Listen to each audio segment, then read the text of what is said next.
আরাফাত দিনের দোয়া হলো সবচেয়ে সেরা দোয়া। বছরের যে কোনো সময়ের মধ্যে সেরা দোয়া হলো আরাফাত দিনের দোয়া। আরাফাত দিনের অনুসরণে জিলহজের 9 তারিখে পৃথিবীর বিভিন্ন প্রান্তে থাকা মুসলমানরা নফল রোজা রাখবেন। এতে 1 বছর পূর্বের আর হায়াতে বাঁচিয়ে রাখলে আল্লাহ তাআলা অগ্রিম 1 বছরের গুনাহ আল্লাহ মাফ করে দিবেন। এই রোজাটাকে জিলহজের 9 তারিখেই রাখবো নাকি যে আপনার আরাফাত দিন হাজিদের অবস্থানকে হিসাব করে রাখবো? আরাফাত দিনের বিশেষ আমল কি বিস্তারিত বলুন। আরাফাত দিনের আমল যারা আরাফায় অবস্থান করছেন তাদের জন্য একরকম, আর আরাফাত দিনে যারা আরাফায় অবস্থান করছেন না, বিশ্বব্যাপী বিভিন্ন জায়গায় আছেন, তাদের জন্য ভিন্ন রকম। যারা আরাফা অবস্থান করছেন, নবী আলাইহিস সালাম বলেছেন খায়রুদ দুআ এ দুআ ইয়াউমি আরাফা। এই হাদিসের এই অংশটা যদিও আম, এখান থেকে আরাফাত দিনের দোয়াকে নবীজি বলেছেন আরাফাত দিনের দোয়া হলো সবচেয়ে সেরা দোয়া। বছরের যে কোনো সময়ের মধ্যে সেরা দোয়া হলো আরাফাত দিনের দোয়া।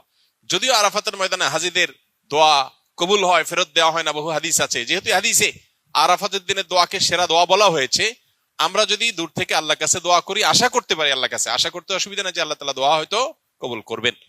দ্বিতীয়ত নবী আলাইহিস সালাম বলেছেন খায়রুমা আনা কুলতু আনা ওয়ান নাবিয়্যুনা মিন ক্বাবলি লা ইলাহা ইল্লাল্লাহু ওয়াহদাহু লা শারীকা লাহু লাহুল মুলকু ওয়া লাহুল হামদু ওয়া হুয়া আলা কুল্লি শাইইন কাদির। আরাফাত দিনে নবী আলাইহিস সালাম বলেছেন আমি এবং আমার পূর্বে নবী রাসূলরা যত দোয়া আল্লাহর কাছে করেছেন এর মধ্যে সবচেয়ে সেরা হলো এটা, লা ইলাহা ইল্লাল্লাহু ওয়াহদাহু লা শারীকা লাহু লাহুল মুলকু ওয়া লাহুল হামদু ওয়া হুয়া আলা কুল্লি শাইইন কাদির। এটা আমরা বিশেষ করে পাঠ করব।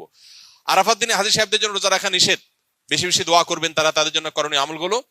আর আরাফাত দিনের অনুসরণে জিলহজের 9 তারিখে পৃথিবীর বিভিন্ন প্রান্তে থাকা মুসলমানরা নফল রোজা রাখবেন। এতে 1 বছর পূর্বের আর হায়াতে বাঁচিয়ে রাখলে আল্লাহ তাআলা অগ্রিম 1 বছরের গুনাহ আল্লাহ মাফ করে দিবেন। এজন্য আরাফাত দিনে নফল রোজা রাখবো ইনশাআল্লাহ। এই দোয়াটা কি এই রোজাটাকে জিলহজের 9 তারিখেই রাখবো নাকি যে আপনার আরাফাত দিন হাজিদের অবস্থানকে হিসাব করে রাখবো? এটা নিয়ে দুই রকমের মত আজকাল শোনা যায়।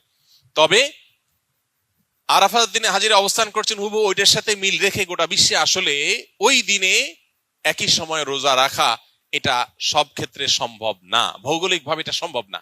এই জন্য জিলহজের 9 তারিখটা যদি কেউ রোজা রাখেন ইনশাআল্লাহ বিদিনিল্লাহ তিনি এই ফজিলত এবং এই তাৎপর্য মাহাত্ম্য পেয়ে যাবেন, এবং এই মতটা অধিকতর সব দিক থেকে সমৃদ্ধ এবং যুক্তি সমৃদ্ধ। এই জন্য আমরা আরাফাত দিনে যারা আরাফাতের ময়দানে অবস্থান করছি না তারা রোজা রাখবো ইনশাআল্লাহ বেশি বেশি করে। আর জিলহজের 1 থেকে 9 তারিখ পর্যন্ত সবগুলো দিনই রোজা রাখতে পারলে আরো ভালো। তাহলে সেক্ষেত্রে